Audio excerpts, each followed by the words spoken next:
En 2016, longtemps avant ChatGPT, l'intelligence artificielle va réaliser un exploit qui prend le monde entier par surprise. Une société anglaise, alors inconnue du grand public, crée un programme qui bat à plat de couture tous les meilleurs joueurs de Go. Pourtant, à l'époque, les experts les plus optimistes pensaient que cela prendrait encore au moins 10 ans, et d'autres qu'on n'y arriverait tout simplement jamais. Eh bien, figurez-vous que j'ai réussi à mettre la main sur un des créateurs de cette IA pour qu'il me raconte exactement comment ils ont fait. Salut Laurent, comment ça va? Ouais, très bien. Bonjour Mathieu. Ouais.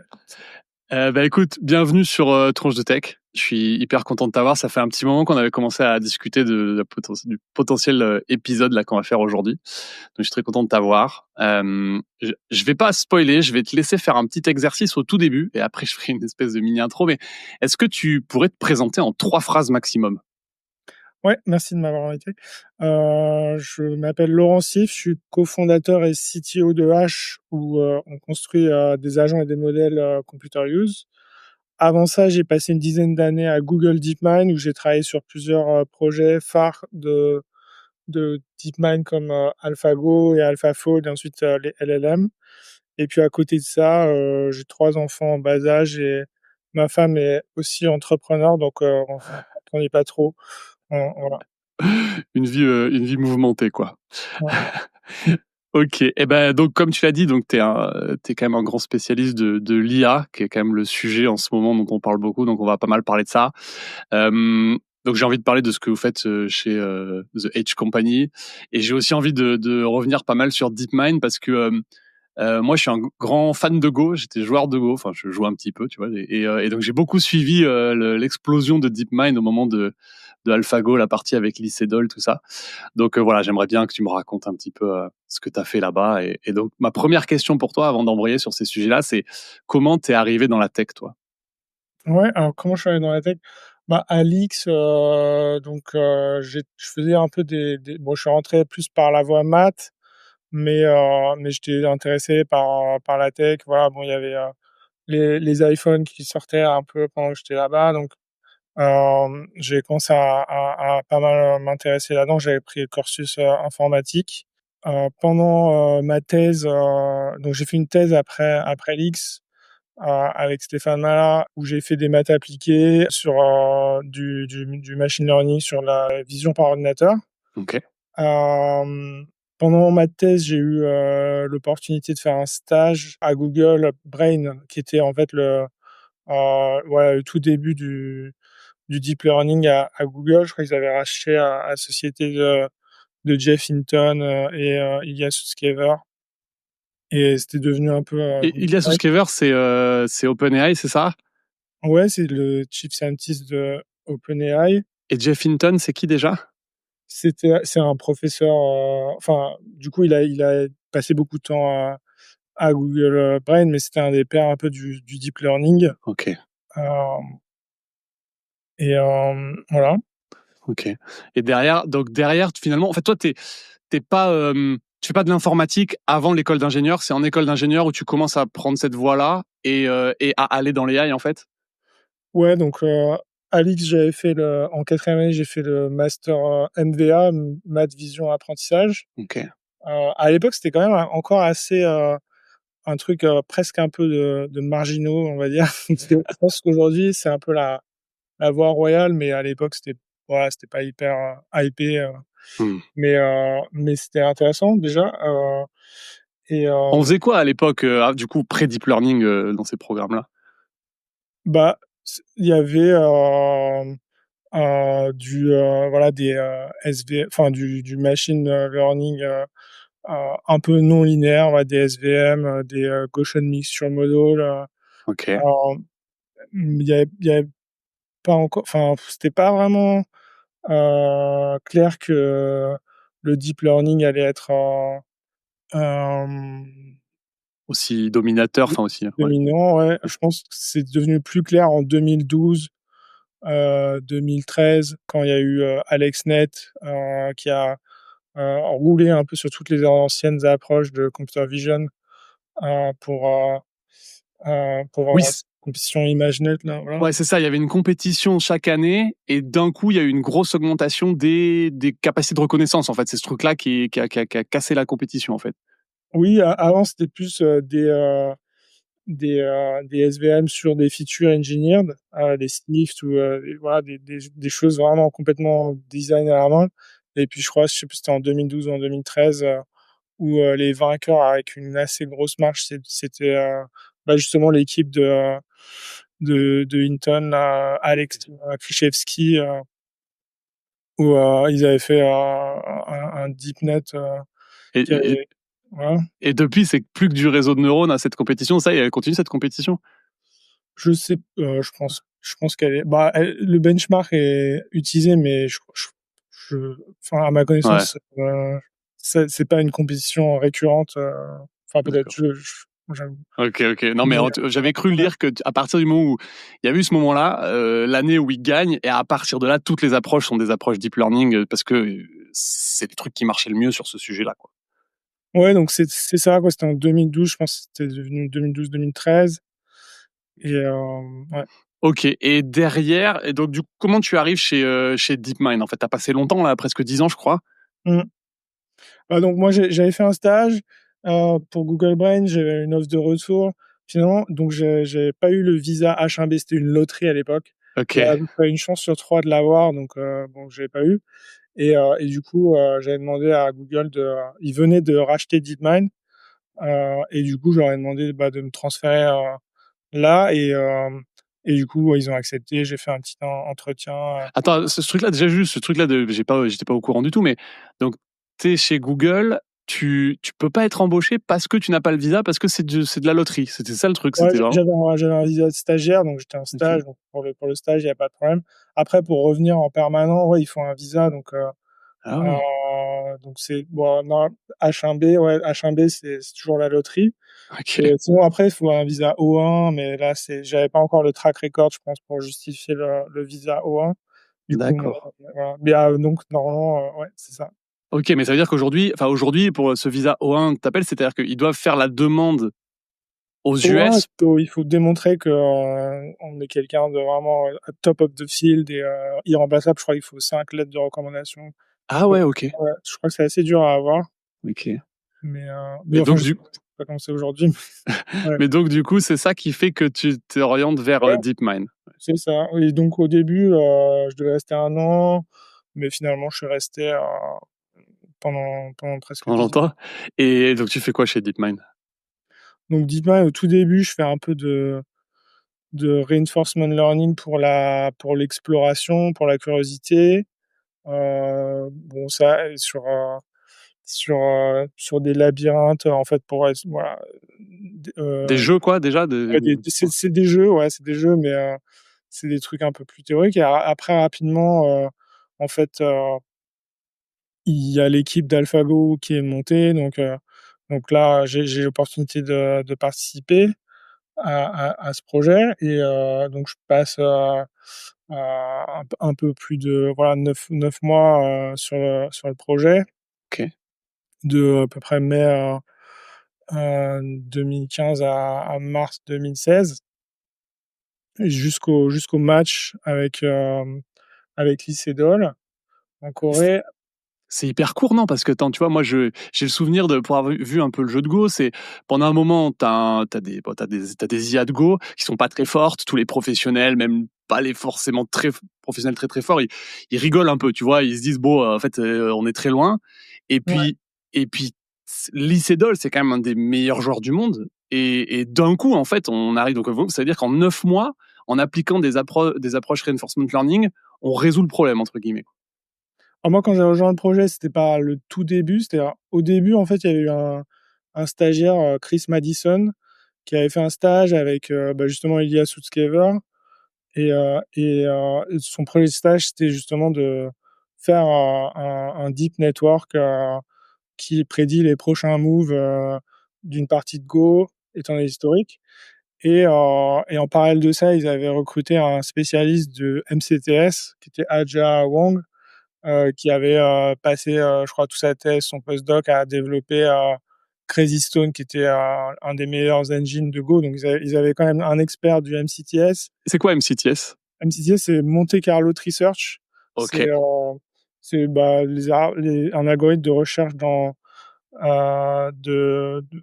voilà, des éventuels futurs possibles d'une partie. ok. En fait, t'explores plein de possibilités de coups un peu au hasard, c'est ça? Et tu Ouais, sélectionnes les meilleurs, c'est un truc comme ça? c'est ça. Ok. Et donc, ils avaient déjà un programme, je crois que c'était plus 7 Dan amateurs. Donc, on partait de là. Et donc, le premier but, c'était de battre Fanoé, qui était Oui, un français, ouais. Enfin, Français, qui était un pro, un joueur pro, donc qui était la première Dan pro, je crois. ouais. Et donc déjà, il y avait un gros gap entre cette Dan et première Dan pro. Donc je crois que ça, c'était novembre. Donc, et après, deuxième étape, c'était de passer de première Dan pro à 9, qui était 9 Dan Pro, donc c'est ouais, quand même 9 Dan pro. Donc, et ça, c'est arrivé en mars. Donc, ouais, donc il y a eu quand même une belle progression en pas Et beaucoup. qu'est-ce qui fait tu vois, qu'est-ce qui est parce que du coup, reinforcement learning, ça existe depuis longtemps. La discipline, elle existe depuis longtemps. Le MCTS aussi, si je dis pas de bêtises. Au final, les réseaux de neurones, ça existe depuis assez longtemps aussi. Qu'est-ce qui fait que d'un coup, on craque le truc? C'est quoi les quelques, je sais peut-être les quelques innovations ou les quelques idées intéressantes qui permettent tout d'un coup d'arriver à ce niveau-là? Ouais, en particulier les réseaux de neurones qu'on utilisait, ils étaient pas si récents que ça. C'était les VGG network. Là, c'était un peu l'ancêtre des ResNet. Et ça existait depuis, je sais pas, un an ou deux. Voilà, quelque chose comme ça. Donc ça c'était déjà nouveau. Et puis surtout c'était la combinaison des trois, quoi, la combinaison des nouveaux convenets, plus du search, plus du RL. Et, Ok. et c'est la combinaison des trois qui était nouveau, plus le fait d'avoir vraiment un effort coordonné, quand même assez staffé, et puis avec beaucoup de ressources, parce que les compétiteurs, voilà, c'était presque, enfin c'était, ils étaient, c'est des toutes petites équipes, quoi. Je pense que Ok. Crazy Stone, il devait être tout seul ou à deux. Rémi Coulon, donc, enfin, ils étaient pas hyper nombreux. Donc, il n'y avait pas eu vraiment d'énormes efforts coordonnés, quasi industriels. À ce niveau-là. Et je veux dire, DeepMind, quel est l'objectif? Je veux dire, il est purement marketing, en fait, tu vois, il est communicationnel, parce que pourquoi, en fait, s'attaquer? Et puis, il y a eu des moyens quand même qui ont été mis sur un truc, tu vois, c'est pas clair ce que ça fait gagner pour la Ouais, boîte. bah, je pense que Demis et David Silver, ça faisait longtemps qu'ils s'étaient intéressés par ça. Je pense que enfin, c'est quelque chose qu'ils avaient discuté entre eux depuis très longtemps. Et là, ils ont vu une fenêtre, en fait. À la fin de ce stage, ils ont vu qu'il y avait probablement un truc à faire, donc ils ont remis le paquet là-dessus. Et je pense pour Google, c'était voilà, il y avait quand même eu Deep Blue avant, et ça avait quand même vraiment fait une grosse marque et tout. Donc je pense que là, C'est IBM, ouais. IBM, ouais, ils ont vu l'opportunité en marketing de ça, même s'il n'y avait pas de débouché commercial, ouais. ça allait avoir un gros impact marketing pour l'image de la boîte, et pour attirer des chercheurs derrière. Ouais, ok, oui, oui, effectivement. Mais en plus, moi, j'ai l'impression que, tu vois, tu me parlais tout à l'heure des compétitions de vision. Elle marque. C'est là où que les chercheurs se rendent compte qu'on est capable de faire des trucs de fou avec les réseaux de neurones et avec le deep learning. Alors que tu vois, moi j'ai l'impression que pour le grand public, entre guillemets, tu vois, parce que le Go, ça reste quand même, c'est pas, ouais, je sais pas, c'est grand public, mais quand même pas, ça reste une niche. Mais c'est là où moi j'ai l'impression que le grand public découvre la capacité des réseaux de neurones, en fait, c'est ce moment-là. Oui, parce que disons que reconnaître des images, c'est pas quelque chose enfin, c'était dur pour les algorithmes à l'époque, mais c'est pas quelque chose que les gens arrivaient pas à faire eux-mêmes. Et donc les progrès dans la reconnaissance d'images, c'était pas hyper impressionnant émotionnellement, quoi, pour le grand public. Tandis que là, le jeu de Go, bah, c'est des trucs millénaires, où en plus, en Europe, c'était pas très mainstream. En Asie, Mm. c'était extrêmement mainstream, hein. Donc Ça a dû marquer plus l'Asie finalement que l'Europe, ouais, c'est assez Ouais, je marrant. pense en Corée, quand on était là-bas, enfin les gens ils nous reconnaissaient quand on allait au resto, Ouais, ils nous reconnaissaient dans la rue et tout et il y avait ça partout sur toutes les télés, partout dans la rue, enfin c'était ouais, vraiment ouais, ouais, moi je l'ai suivi en ouais, live, hein, c'était ouais. incroyable, les parties étaient commentées et tout, c'était mais et d'ailleurs là-dessus, genre personne, il y a que vous qui y croyez à ce moment-là, non? Je veux dire, moi j'ai l'impression que personne croyait que l'IA allait battre un humain au Go, on pensait que c'était non? Et toi tu y croyais j'imagine? Enfin je Bah, nous on avait les stats en interne, on avait les estimations d'Elo, de notre, programme donc on avait un certain degré de certitude sur le résultat mais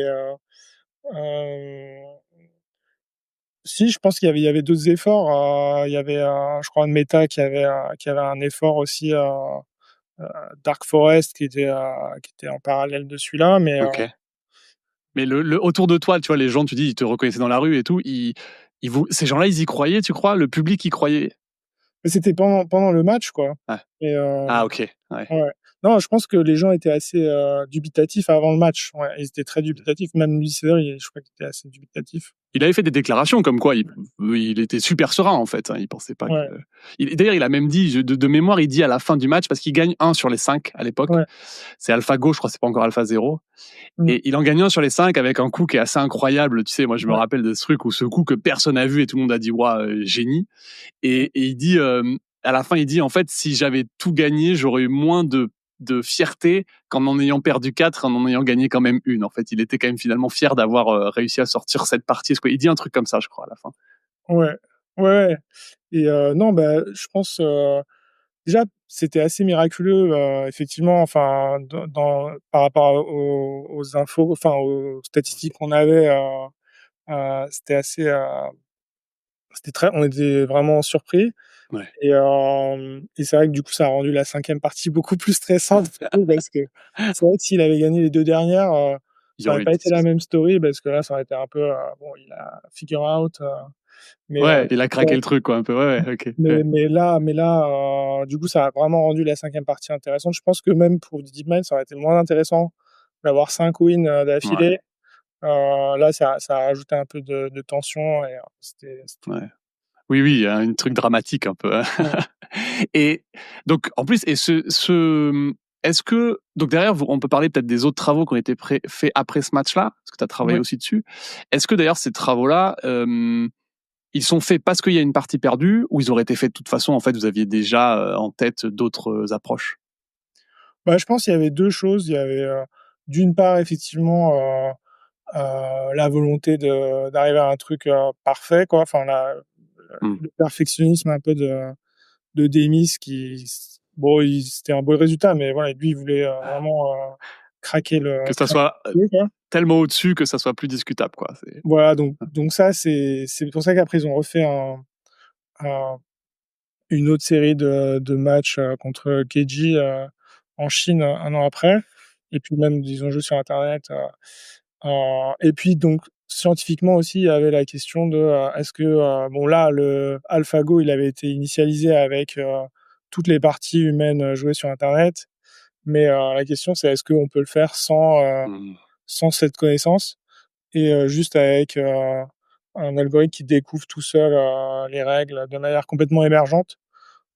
Et du coup, les 2 questions, ça a donné suite, au follow-up. Enfin, je crois il y a eu 3 follow-up. Il y a eu AlphaGo 0, donc c'était comment on arrive à se passer des heuristiques et des bases de connaissances humaines. d'accord, OK. Hem, Il y avait des heuristiques à l'époque en plus du neural network, en fait, c'est ça? ouais, c'est ça. Il y avait aussi, un truc qui s'appelait les rollouts. Donc c'était, au lieu de s'arrêter, bon, je sais pas si on va rentrer Si, dans si, ça m'intéresse, si, si, c'est intéressant. Au lieu de s'arrêter au prochain coup, tu jouais plusieurs coups, c'est un truc comme bah, ça ou? c'est-à-dire l'arbre, il arrivait jamais à la fin des parties. OK, Parce qu'il faut aller trop loin. Donc, en général, quand on arrive à une feuille, donc il y avait le value network qui estime la probabilité de gagner à cette feuille OK, et en plus de ça, il y avait un rollout, c'est-à-dire on finissait très, très, très vite la partie avec un tout petit réseau quasi linéaire, OK. et ça permettait de di voilà, d'aller De jusqu'à d'aller jusqu'au bout en jouant une Tu politique pas guides très donc forte. en fait, comme t'as ton value network, c'est celui qui estime, la probabilité d'un coup s'il est bon ou pas, s'il gagne ou il perd, en l'occurrence ici, et tu l'utilises pour guider la fin de partie, pour voir un peu la meilleure partie à partir de ce point-là, c'est ça? Non, en fait, ouais, il y avait 3 réseaux. Il y avait le policy network qui va te dire quels sont les moves les plus probables. OK, Il y avait le value network qui va dire, étant donné, un état de la partie, quelle est la probabilité de gagner depuis cet état. OK, Et le troisième truc, c'était les rollouts. C'était, en gros, c'était une policy, mais très rapide, qui était pas un deep network, qui était, un truc quasi linéaire, OK. avec des patterns, et ça, c'était codé à la main en C++ et tout, pas Ah ouais, OK, et intéressant. pour aller très, très, très vite et pour finir la partie, pour aller jusqu'au bout et pour, résoudre, toutes les, toute la position. Et ça, bon, il y avait beaucoup de knowledge là-dedans, donc ça, voilà, on a supprimé ça.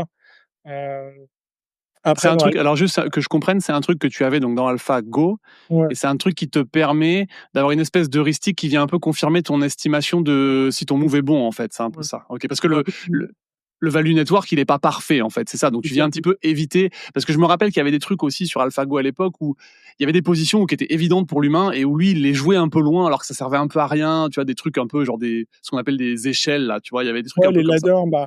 les ladders, c'est aussi un truc qu'on a viré dans Alpha. Avant, on avait un plan, en input du réseau de neurones qui disait si la ladder fonctionnait ou pas, OK. et Donc donc on la lui a ladder, mis la ladder, c'est une espèce de nombre de coups systématique où tu vois très tôt, tu peux le projeter que ça va pas marcher et toi tu joues les coups et tu vas perdre plein de points si tu les joues en fait. ouais, Voilà, et c'est très très simple et effectivement donc c'était hard codé à l'époque. Enfin, c'est très simple pour un humain qui a compris quoi. c'est ça, et donc ça a été enlevé dans AlphaGo 0. Au cas où vous seriez un peu perdu dans la technique, je vous propose une formation accélérée au reinforcement learning. Juste au cas où. Le reinforcement learning, c'est une des 3 techniques du machine learning, le domaine où on apprend des trucs plus ou moins utiles à des algorithmes. D'ailleurs, depuis environ 15 ans, si quelqu'un dit IA, il parle généralement de machine learning. La première technique, c'est l'apprentissage supervisé. Imaginons, vous avez envie de créer une IA qui sait reconnaître des chiens. Vous allez donner à votre algo des photos de chiens en lui disant que c'est des chiens, et d'autres photos qui ne sont pas des chiens en lui disant que c'est pas des chiens. Et petit à petit, avec suffisamment de photos, votre algo va être capable de reconnaître des chiens sur à peu près n'importe quelle photo. Ensuite vient l'apprentissage non supervisé. Là, c'est différent. On va donner à notre algo des photos de chiens et des photos de chats, mais on va pas lui dire ce que c'est. Par contre, on va lui demander de les répartir en 2 groupes. Avec un peu de chance, l'algo va faire un groupe de chiens et un groupe de chats. Mais c'est pas garanti. Il peut aussi finir par faire un groupe avec des photos de face et des photos de dos, en fonction de ce qu'il va juger le plus pertinent pour bien différencier les photos.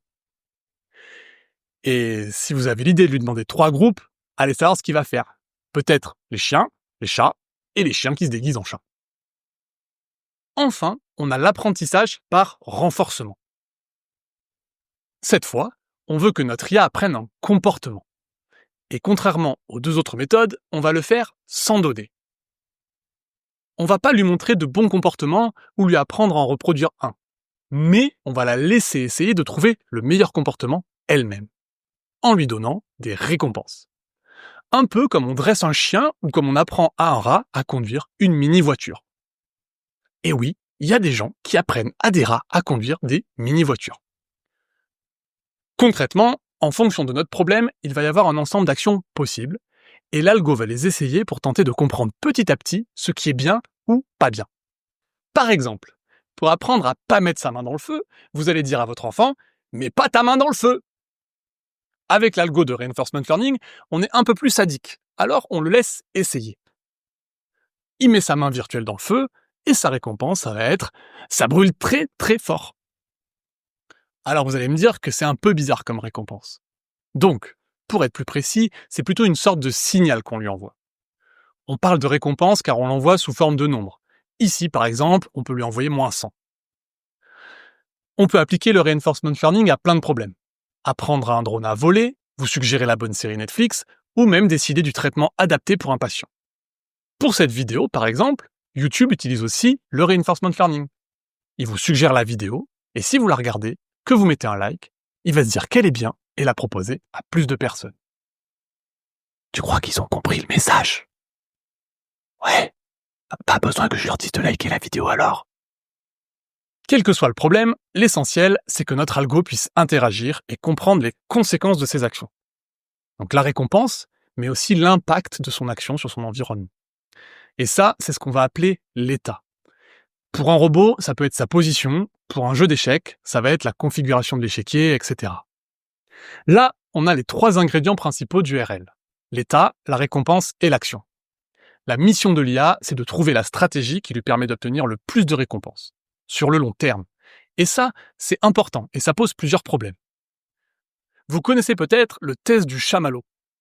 On donne un chamallow à un enfant, on lui dit « Je reviens dans 10 minutes, si tu l'as pas mangé, tu en auras un deuxième ». Eh ben, si vous connaissez pas cette vidéo, je vous conseille de la regarder. Vous allez voir, il n'y a pas que les IA qui ont du mal avec les récompenses long terme. Si on reprend notre exemple de la main dans le feu. Imaginez que si on met 3 fois la main dans le feu, bingo, on gagne 100 millions d'euros. Notre IA, elle connaît pas cette règle. Elle doit la découvrir. Donc, il faut pas qu'elle s'arrête parce que la première fois qu'elle a mis la main dans le feu, elle s'est juste cramé la main. Note, non, on ne gagne pas 100 millions d'euros lorsqu'on met 3 fois sa main dans le feu. Je précise, on sait jamais. Il y a donc un enjeu fort dans les algos de RL, qui est d'être capable de bien explorer l'arbre des possibles et d'accumuler suffisamment d'expérience pour être confiant dans ce qu'on apprend sur notre environnement. Et ainsi, éviter de tirer des conclusions hâtives. Ça, c'est ce qu'on appelle le compromis exploration-exploitation. L'exploitation, c'est choisir des actions qui ont déjà montré qu'elles étaient prometteuses. L'exploration, par contre, c'est plutôt choisir des actions qui semblent moins bonnes, voire un peu pourries, mais qu'on n'a pas encore bien testées. On n'est pas trop sûr de ce qui se cache derrière. Ça, c'est important pour 2 types de problèmes. Les problèmes où l'environnement change, par exemple, votre GPS qui doit continuer à explorer les itinéraires alternatifs au cas où la circulation change, mais aussi les problèmes où l'arbre des possibles est tellement grand qu'on peut en explorer qu'une toute petite partie. Il faut donc bien la choisir, et ça, on va y revenir ensuite. On voit que l'idée, c'est de créer un algorithme qui explore, mais aussi qui s'adapte, qui se renforce en fonction de ce qu'il découvre. Pour ça, il doit se souvenir de ce qu'il a vu, car il va s'en servir pour se guider. En fait, ce que l'algo essaie de faire, c'est de calculer ce qu'on appelle la fonction de valeur. Quand on choisit une action, on va recevoir une récompense. Mais on s'ouvre aussi la possibilité de recevoir toutes les récompenses futures de nos prochaines actions. Exemple, si je mets jamais ma main dans le feu, je gagnerai jamais les 100 millions. Donc la valeur de ne pas mettre sa main dans le feu, c'est 0. Par contre, la valeur de mettre sa main dans le feu, là tout de suite, c'est le fait de s'être cramé la main. Plus une partie des 100 millions qui deviennent un des futurs possibles de notre action initiale. Notre fonction de valeur, c'est un genre de Nostradamus qui sait exactement ce que rapporte chaque action sur le long terme. Donc, si on la connaît, on résout notre problème, on sait exactement quel comportement adopter pour maximiser les récompenses sur le long terme. Mais bon, on la connaît pas. Donc, l'algorithme va essayer de la calculer. Comment? Eh bien en explorant. De toute façon, c'est à peu près tout ce qu'il sait faire. On va prendre l'exemple du morpion. Le jeu, pas l'animal. Dans un jeu comme le morpion, on a un problème, c'est qu'il n'y a pas de récompense intermédiaire. La seule récompense, c'est à la fin de la partie. Soit on gagne, soit on perd, soit on fait match nul. Pour les coups intermédiaires, il n'y a pas d'information qui dit s'ils sont bons ou mauvais. On ne marque pas des points en cours de partie. C'est exactement le même problème que notre main dans le feu et les 100 millions. C'est la récompense différée. Ce qu'il nous faudrait, c'est la fonction de valeur. Eh bien, bonne nouvelle, on peut la calculer grâce à un truc qui s'appelle l'équation de Bellman. Notre IA, au début, elle part de rien. Elle a aucune connaissance. Elle considère que la valeur de chaque action, c'est 0. Mais en jouant, elle va commencer à gagner ou perdre des parties et elle va enregistrer cette information. Ça va lui permettre de connaître la vraie valeur du dernier coup de la partie qu'elle vient de jouer. Et grâce à l'équation de Bellman, elle va pouvoir propager cette connaissance au coup qui précède et nous permettre d'estimer précisément la qualité de chacun des coups. Vous voyez maintenant pourquoi ça s'appelle du renforcement. Plus on joue, plus on a une estimation précise de notre fonction de valeur. Notre IA se renforce. Et la magie, c'est qu'on sait que cette méthode converge vers la vraie fonction de valeur. Or, si on connaît la vraie fonction de valeur, on connaît la stratégie optimale. On devient imbattable. Au morpion. De rien. Alors le morpion, c'est évidemment un jeu super simple. il y a environ 250 000 parties différentes. L'ordre de grandeur, c'est 10 puissance 5. Ce qui fait qu'on peut calculer exactement la vraie fonction de valeur. Par contre, pour le jeu de Go, c'est une autre histoire. Le jeu de Go, c'est de l'ordre de 10 puissance 768 parties différentes. Je sais même pas comment expliquer ce nombre tellement il est démesuré.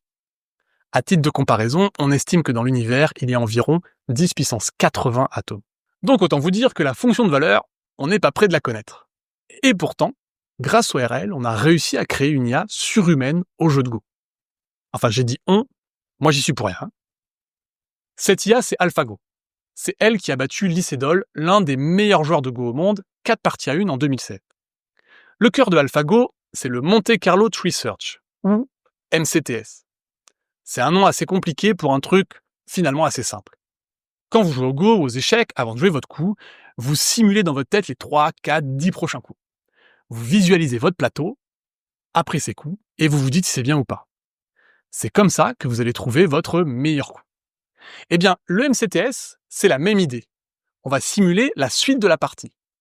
Sauf que le MCTS, il a un gros avantage sur nous, pauvres humains, c'est qu'il est vachement meilleur en calcul. Il peut donc simuler beaucoup plus de parties. Par contre, son point faible, c'est que contrairement à l'humain, il n'a pas d'intuition. Donc, il va explorer n'importe quoi, un peu au hasard. Et autant au morpion, c'est pas grave parce qu'il peut tout explorer, autant au Go, il y a tellement de possibilités que c'est un gros handicap. Surtout que souvent, 80% des coups possibles sont complètement inutiles. Le MCTS, si on veut l'aider, il faut qu'on réponde à 2 questions. 1. Comment bien choisir les coups à explorer en priorité? 2. Comment évaluer la qualité d'une position, l'état d'une partie à un moment donné? Pour le moment, son seul moyen de savoir s'il a joué un bon coup, c'est de simuler plein de suites de parties jusqu'au bout pour savoir si en moyenne il perd ou il gagne. Et comme il y a beaucoup trop de possibilités, ça ne marche pas. L'idée des chercheurs de DeepMind, l'équipe qui développe AlphaGo, c'est d'utiliser le deep learning et leur fameux réseau de neurones pour reproduire l'intuition de l'humain. En gros, l'intuition de l'humain, on peut se dire que c'est une sorte de capacité à déduire des stratégies à partir de quelques parties. On peut appeler ça une capacité à généraliser. Eh bien, les réseaux de neurones, ils sont très forts pour généraliser. Pour AlphaGo, les chercheurs ont commencé par prendre des millions de parties de joueurs très très forts, et ils s'en sont servis pour apprendre à un réseau de neurones à prédire le prochain coup de ces joueurs. Ça va permettre à l'IA d'imiter les meilleurs joueurs de Go. C'est un début, mais bon, il ne suffit pas de les imiter, il faut les dépasser. Ils vont donc la faire progresser avec du reinforcement learning. Ils lui font jouer plein de parties contre elle-même, ce qui lui permet de s'auto-améliorer. Et ce qui est complètement fou, c'est qu'elle va arriver comme ça à corriger les meilleures stratégies humaines. Il y a des coups qu'on fait depuis 200 ans où elle va nous dire « Bah en fait, c'est trop de la merde ». Mais pourtant, à ce stade, elle n'est pas encore assez forte pour battre les humains. Alors, on va ajouter un second réseau qu'on va cette fois entraîner uniquement avec les parties que l'IA a jouées contre elle-même et dont le but est de nous dire « Là, dans cette position, les blancs ont 10, 15, 50% de chances de gagner ».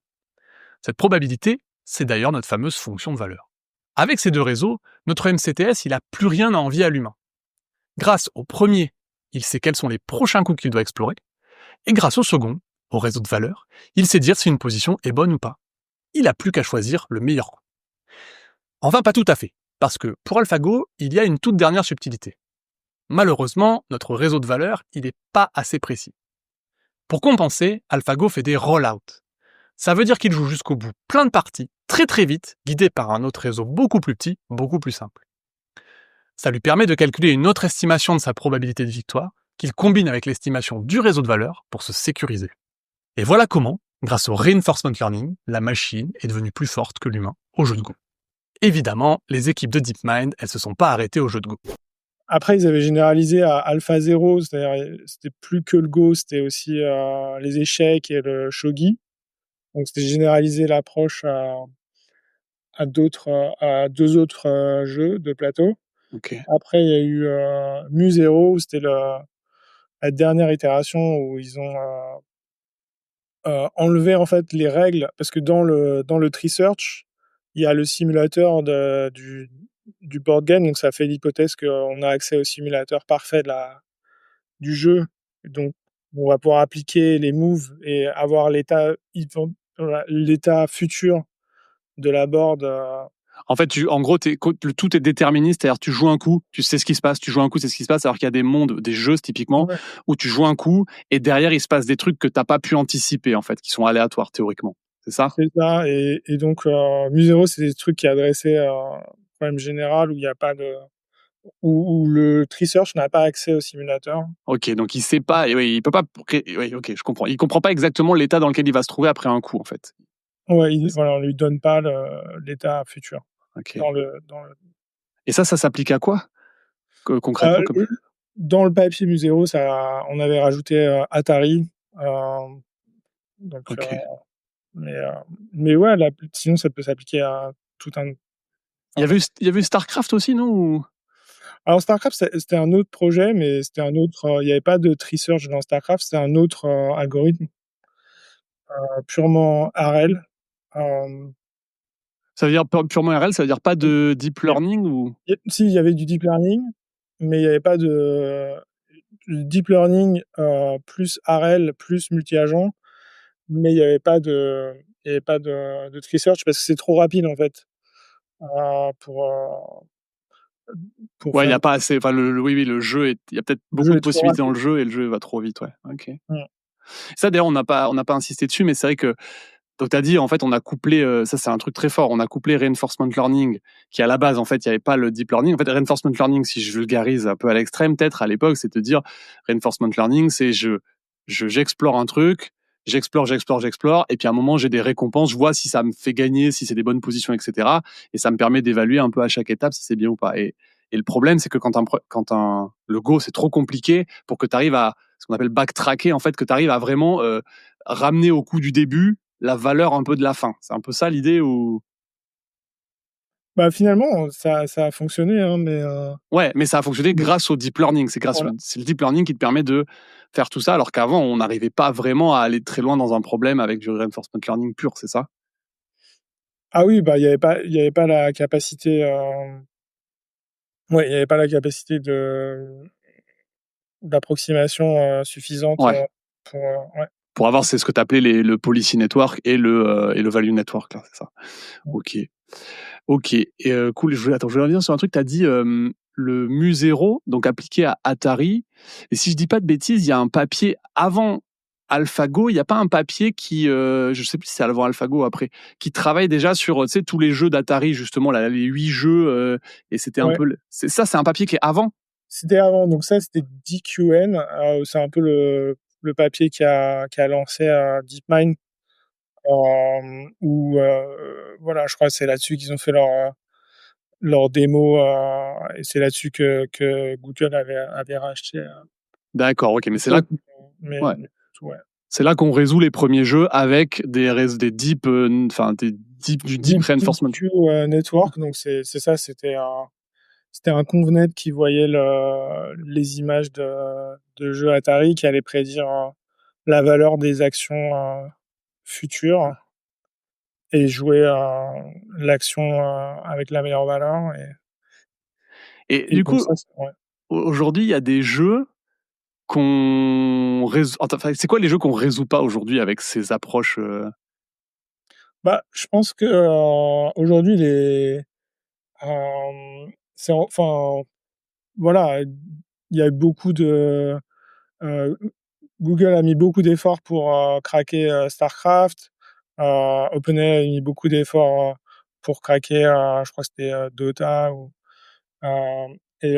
donc c'est possible aujourd'hui, je pense, de résoudre un jeu comme ça, mais ça demande encore beaucoup d'efforts et donc les jeux de stratégie comme ça, c'est enfin, voilà, on peut pas, prendre, un GPT-5 et le faire jouer au nouveau jeu, comme ça en zéro shot, ça va pas marcher, quoi.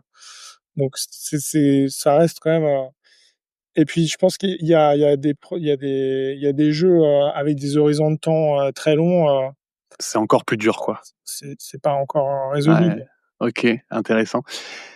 Et donc, tu travailles sur donc AlphaGo, AlphaZero, Musero. Et c'est quoi après? Enfin, déjà, qu'est-ce que fait DeepMind après? Parce qu'ils ont fait les jeux, mais je veux dire, à un moment, je sais pas, il y a d'autres Ouais. problématiques plus commerciales où c'est vraiment beaucoup de recherche comme ça et des projets. Un autre projet qui avait bien marché aussi, c'était AlphaFold, donc qui était sur la prédiction de repliement des protéines. Donc ça, purement biotech. Et Ça servait à quoi? Ça servait à simuler des trucs médicaux? bah, ça c'est un problème un peu fondamental en bio, c'est étant donné une séquence d'aminoacides, donc en gros un gène quoi qui va coder pour une protéine. Quand cette protéine elle va être dans l'eau, elle va se replier naturellement selon une certaine forme et OK. prédire cette forme-là, en fait, c'est un problème voilà qui peut être peut avoir beaucoup d'applications dans le médical. C'est quelque chose de voilà, historiquement très dur à faire. Voilà, ça coûte très cher de aujourd'hui mesurer. Ça peut se faire expérimentalement, de mesurer une protéine, mais c'est très long et très cher. Ça peut prendre des millions, Ah ouais, OK. plusieurs années. Et donc voilà, donc c'est un enjeu pour développer des nouveaux traitements OK. pour comprendre. Et voilà, ça c'est pareil, c'était un domaine où il n'y avait pas encore beaucoup de machine learning. Il y en avait, mais c'était pas scalé industriellement encore. Et là-dessus, bah, voilà, Demis aussi a été assez visionnaire à identifier que bah, c'était le bon moment de lancer un projet là-dessus, Ouais. de refaire un peu une strike team avec le même format et de connecter avec les bonnes personnes et de faire ça. Et donc ça, voilà, il y a eu, moi j'ai travaillé sur la première itération, après il y a eu une deuxième itération qui a encore mieux, beaucoup mieux marché. Et puis à la fin, il a eu le prix Nobel de chimie, je crois. C'est vrai? Ouais, ouais, il est là-dessus, Mais qui l'a eu? Lui en personne, Demis? lui et John Jumper qui était le lead du projet. Ah, je savais pas, il y a un prix Nobel, incroyable. OK, OK. Cool. Et du coup maintenant donc, tu fais du deep learning, reinforcement learning, mais à quel moment est-ce que tu passes sur du LLM, chez DeepMind? Comment ça se passe, cette transition? Ouais, donc à la fin donc j'avais bossé un peu sur AlphaStar. Dans AlphaStar, on avait commencé à mettre des transformers, OK. qui sont un peu le modèle sous-jacent des LLM aujourd'hui. Et on avait vu un gros gap de performance en passant là-dessus. Donc moi, ça avait quand même titillé ma curiosité. Et donc à la fin, j'ai essayé de faire un projet pour appliquer en gros AlphaGo à des transformers pour faire de la traduction automatique à l'époque. OK. Euh, bon, le projet n'a pas eu des résultats incroyables, mais c'était intéressant. Et donc moi, ça m'a fait rentrer dans le langage naturel. Et donc ensuite, il y a eu... ça a commencé un peu à DeepMind, enfin, au moment où il y a eu GPT-3 qui est sorti, je crois, en 2020. DeepMind a pareil commencé à faire une strike team autour des LLM. Et là, je commençais à travailler là-dessus. Avec l'application, purement langage encore, faire du générer du texte, c'est quoi l'application à Ouais, ce là, moment? c'était le modèle de langage, donc c'est à prédire le prochain mot étant donné une phrase, enfin un préfixe, quoi. Et mais voilà, à l'époque, il n'y avait pas encore D'application, enfin, c'était pas, enfin, il y en avait, mais c'était pas du tout aussi mainstream après à l'arrivée de ChatGPT, quoi. parce que les transformers hors LLM, ça, tu vois, ça sert à quoi? Est-ce que parce que les transformers, on a l'impression que c'est intimement lié au LLM parce qu'aujourd'hui on parle vraiment beaucoup de ça. Mais Mm. toi, tu me dis que finalement c'était dans AlphaGo à la base, donc Non, non, non, ouais, non, non. pas Alpha. Alors, ça a été introduit pour faire du NLP, pour faire de la traduction. Donc à l'époque, c'était pas des modèles de langage dans le sens où c'était pour faire de la traduction. Donc il y avait une source et une target, donc il fallait traduire Ouais, c'est ça, en code. c'était ouais, OK. C'était Mais pas, c'est ouais. c'était pas la génération dynamique, c'était tu prenais un texte, tu traduisais et le Mmh. Transformers, il y a ce côté très parallèle qui fait que du coup, ça s'applique très bien à de la traduction parce que tu as cette dépendance entre les mots et que le Transformer gère ça très bien, contrairement à un réseau de neurones classique, c'est un peu ça ou? Bah, c'était ouais, en fait, il y avait ouais, là, il y avait ce concept d'attention là, Ouais, qui existait un peu déjà avant les Transformers. Je pense que les Transformers, c'était un peu un nom, parce que l'archi marchait bien, ils avaient scoré, bien sur un benchmark, heu, mais il y avait des idées qui étaient déjà là avant. Enfin, c'était de l'attention essentiellement. Mais là, ça avait commencé à être un peu industrialisé, et voilà. OK. Et bah, du coup, donc tu commences à faire du LLM et à quel moment tu décides de parce que du coup, tu es passé direct de DeepMind à fonder ta boîte, c'est ça? Ouais, À quel moment tu décides et pourquoi? Et puis qu'est-ce que tu fais? hem, ouais, bah, on a passé, ouais, je pense, 2-3 ans à faire des LLM à DeepMind, et ensuite, en fait, l'effort de LLM à DeepMind a été, il y avait un autre effort, parallèle à Google Brain, enfin à Google, quoi. Et du coup, bah, c'est vrai que c'était un peu paradoxal d'avoir 2 teams qui étaient en compétition, au sein de la même boîte pour faire, essentiellement, un compé une réponse à GPT-3 et ChatGPT. Du coup, ils ont rassemblé les 2 teams dans Gemini, qui est devenu un gros effort.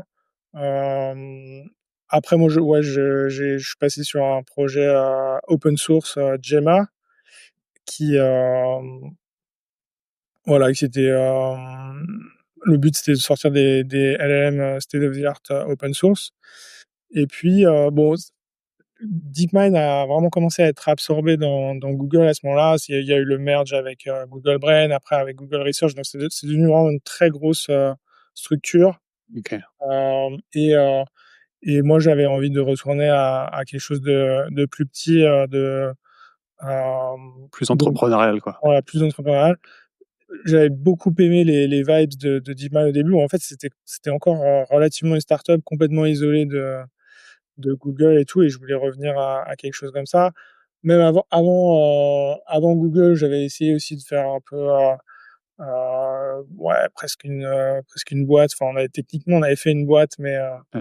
mais ça avait pas du tout marché. Ouais, bah, après ouais, Mais voilà, donc c'est quelque chose que j'avais en tête depuis longtemps, OK.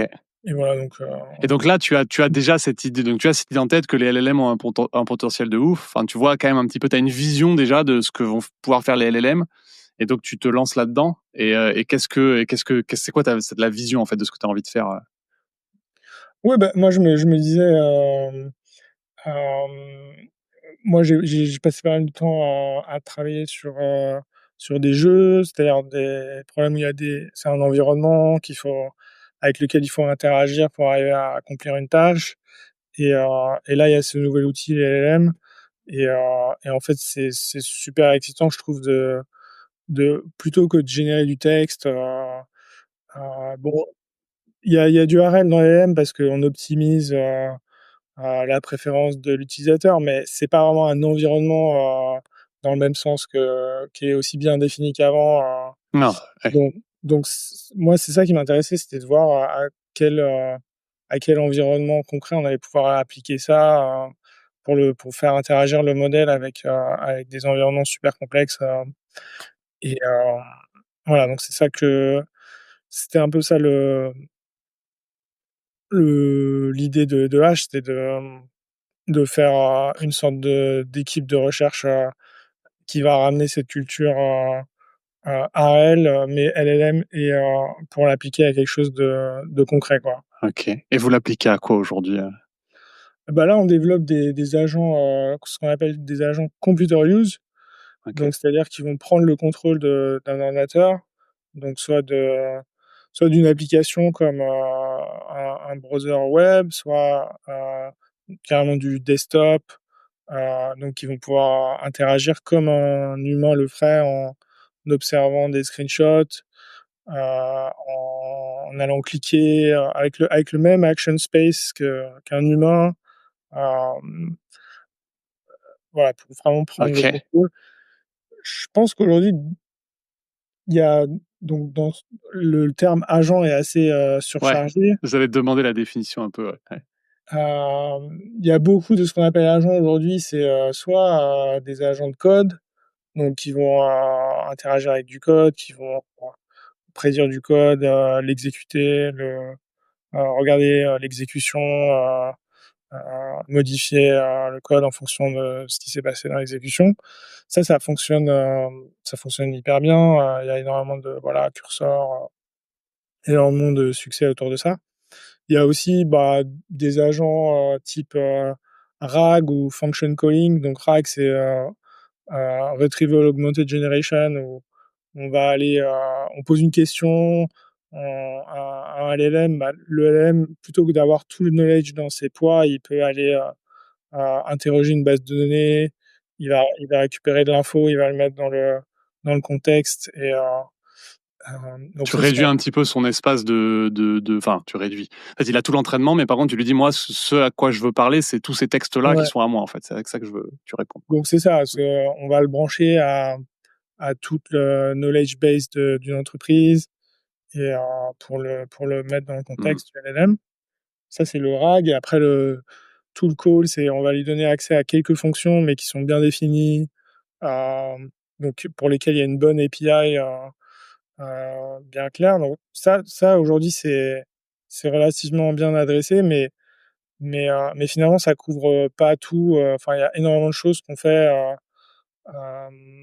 où il y a pas d'API parce que ça valait pas le coup de faire une API parce Oui, que c'est ça, c'est trop ouais. niche ou c'est trop Mmh. compliqué.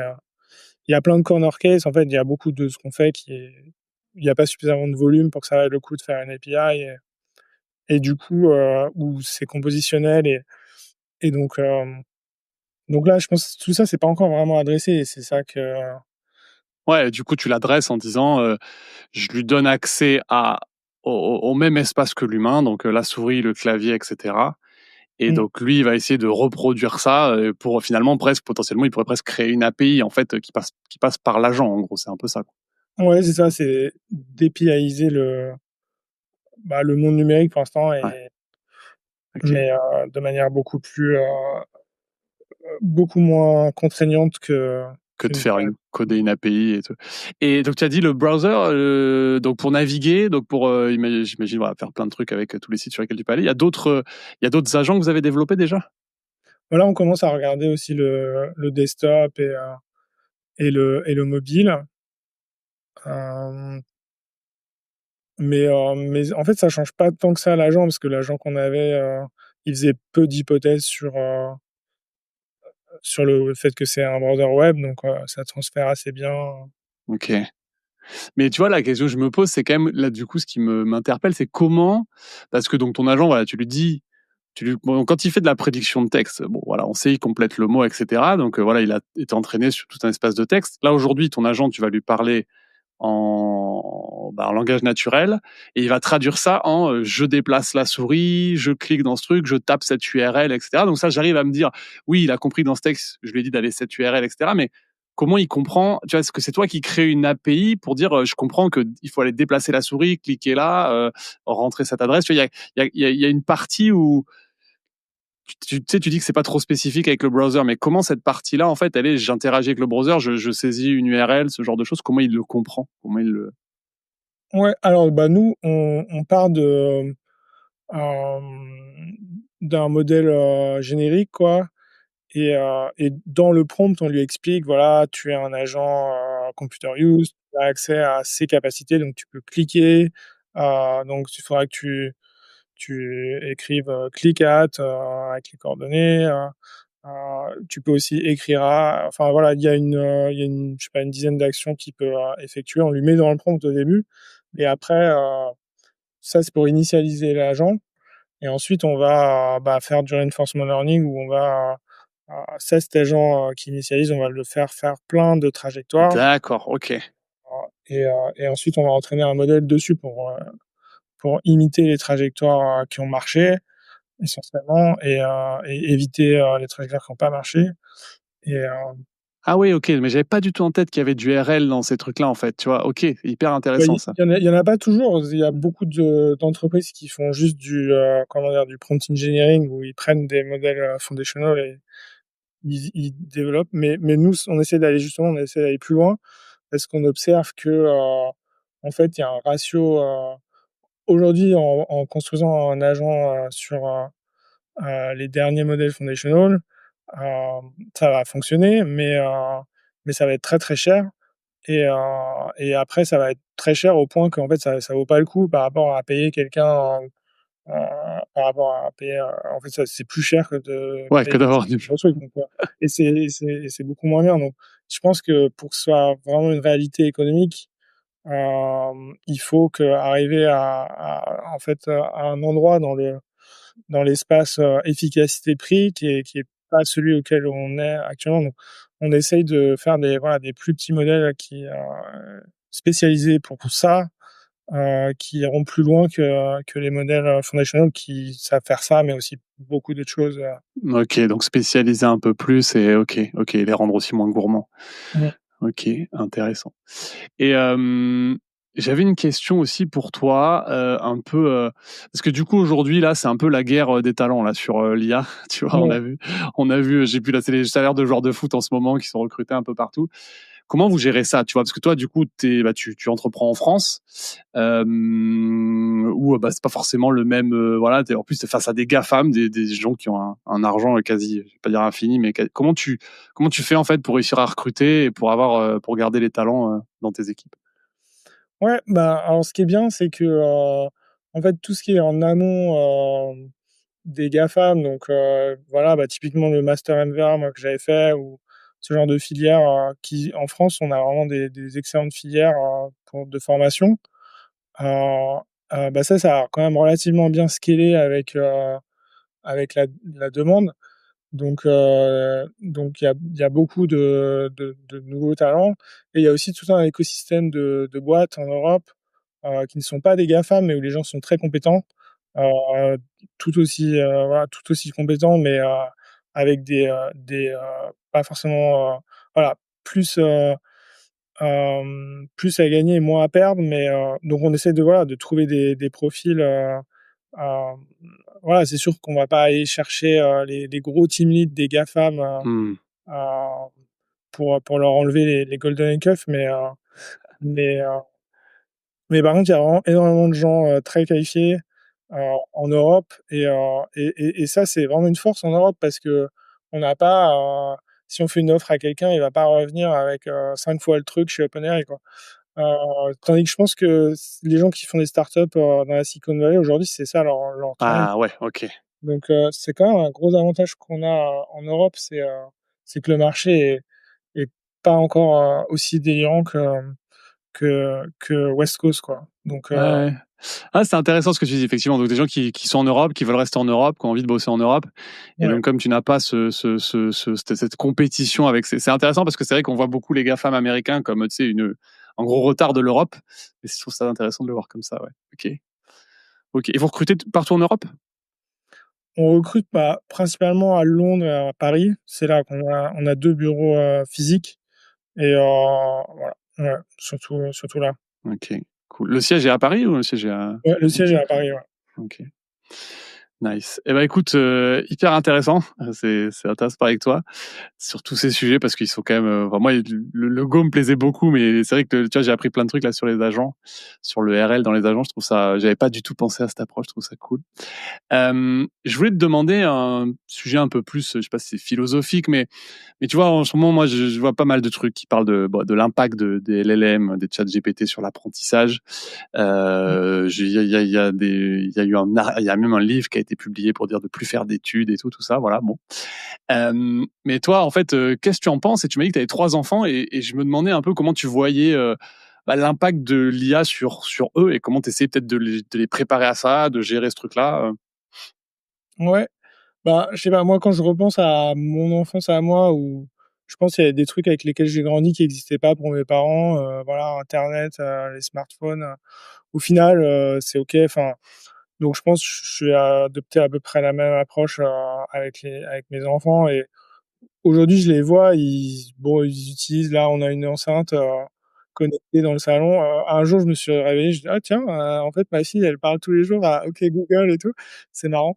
Mais donc ouais, ça bon, c'est naturel. Bah, tant que c'est pas inquiétant, moi, je les laisse faire et c'est, Ouais. je c'est voilà, je pense qu'il faut vivre, quand même avec son temps. Si on les coupe complètement du truc, parce qu'on a peur que ça nuise à leur développement. Après, bon, vu ils vont grandir dans une société où il y a ce truc qui est dispo, Mmh. enfin, ouais. Donc je pense que ouais, ouais, j'ai pas de Ouais, ouais, non, mais je suis assez d'accord avec ce que tu dis sur le fait que c'était pareil, les trucs étaient pas dispo. Quand la calculatrice est arrivée, on dit: «On saura plus faire du calcul mental et tout», donc il y a plein de choses. Après, ouais, c'est comme toujours, moi je me dis toujours quand même, j'ai envie qu'ils soient, tu sais, hem, en maîtrise des outils et pas mmh. maîtrisés par les outils. Il y a toujours ce truc. Après moi, tu sais, je me dis ça sur la tech, mais en fait ma voiture, je la maîtrise pas du tout, tu vois? En vrai, je connais pas du tout comment ça marche. Je suis complètement dépendant de d'autres gens. Bon voilà, mais OK. Et donc, tu m'avais parlé de ton arrivée dans la tech. Est-ce que si s'il n'y avait pas eu la tech, tu as une idée de ce que tu aurais fait comme métier, toi? À un moment, je réfléchissais à faire médecine, mais je suis un OK. peu trop, hypocondriaque, je pense, pour, pouvoir faire ça. Mais, OK. Mais c'est que rien à voir. Pourquoi médecine, tu vois? Est-ce qu'il y a il y a un truc rationnel derrière? C'est juste une attirance comme ça pour le non, bah, je pense que c'est la mission, je trouve, c'est une super mission et il y a aussi de la technicité, donc je pense que c'est cool de trouver un job où il y a à la fois une mission intéressante et quelque chose de techniquement, challengeant, quoi. ouais, une utilité aussi, ouais, c'est Mmh. clair. Et tu fais quoi quand tu fais pas de l'IA? Voilà, bah, donc ouais, 3 enfants plus, la boîte, donc ça laisse peu de temps. Après moi, j'ai 2-3 hobbies, je construis enfin là, je le fais pas beaucoup en ce moment, mais des drones, avec lesquels on voit ce qu'ils voient là, des drones, FPV. OK, c'est quoi? Tu mets un Oculus Rift, comment ça s'appelle? Ouais, Un un ouais? casque, OK, puis casse on peut le construire soi-même, c'est rigolo. OK. Sinon, ouais, je fais un peu de sport et quelques jeux quand même, ouais, pour essayer de Jeu gaming sur, c'est ça, pour rester, tu joues à quoi? bah, des FPS, OK. ouais, ce genre de ouais. OK, cool. Tu arrives à trouver quand même un peu de temps au milieu de ta vie, bien remplie, quoi. De temps en temps. De temps en temps. OK. Bon, bah, écoute, trop bien Laurent, c'était hyper intéressant. Est-ce que je peux te laisser un petit mot de la fin, si tu as un message à faire passer ou un truc à dire aux gens ou n'importe quoi? Ouais, je dirais, hem, que, ouais, moi ce qui je pense que ce serait intéressant de voir, sur l'agentique s'il y a un moment, sur l'agentique visuelle, est-ce qu'il y aura un moment, un peu à la Cursor? Donc Cursor, ça a pris, je pense que la moitié des devs aujourd'hui utilisent Cursor, donc c'est vraiment massif, quoi. Mais en fait, il y a pas vraiment eu ça encore pour les agents visuels généralistes et ouais, donc je pense que ce sera super intéressant de voir, quand ça arrive, Pourquoi ouais. tu dis, agent visuel? C'est quoi? Visuel, c'est voilà, comme ce que je décrivais quoi, qui vont OK. Qui se prendre le base vraiment contrôle sur, de l'ordi, mais pas juste du code, plus pour, faire n'importe quelle tâche, qui se base vraiment sur de la vision pour interagir avec son environnement, quoi. mmh. Ouais, d'accord, OK. Donc ça, je D'ailleurs, pense, ce sera vraiment spectaculaire quand on aura ça et mais est-ce que tu penses, juste désolé, je dérive sur c'est censé être le mot de la fin, mais ça m'est venu une question sur laquelle tu auras peut-être un avis, mais tu vois, on a beaucoup parlé aussi un moment de la voiture autonome. Moi, je bossais un peu, enfin, j'étais dans l'automobile à un moment et il y avait ce sujet de la voiture autonome. On a appliqué maintenant des réseaux de neurones de vision, tu vois, pour les dernières technos. Est-ce que c'est pas un peu lié? C'est-à-dire qu'en fait, tu vois, le jour où tu résous un peu le problème de la vision pour interagir avec l'ordi, est-ce que c'est pas un peu aussi résoudre ce problème-là? Est-ce que c'est pas très connexe? Je sais pas. ouais, bah, je pense que, bon, la conduite, c'est vraiment un truc où il faut être à 99,999, enfin, il faut vraiment les 7 digits parce que bon, il y a des vies en jeu, quoi, donc c'est sûr. Mais là, il y a quand même beaucoup de tâches où il y a pas de vie en jeu et même si on est à 99%, c'est pas énorme, quoi. Donc ouais. OK. Bon, bah, écoute, top. Merci pour ton temps, Laurent. C'était très cool de discuter avec toi. Et puis, bah, je te dis à bientôt. Merci beaucoup Mathieu de m'avoir invité, puis c'était super de discuter. Trop cool. Allez, avec plaisir, Laurent. Ciao. Au revoir. Dans la série des Français qui ont marqué l'histoire de l'IA, j'ai un autre épisode pour vous. Un ingénieur qui a bossé 3 ans chez OpenAI, juste avant que ChatGPT ne soit dévoilé au grand public. Et si vous voulez découvrir les coulisses d'OpenAI et tout comprendre au LLM, eh bien c'est par ici.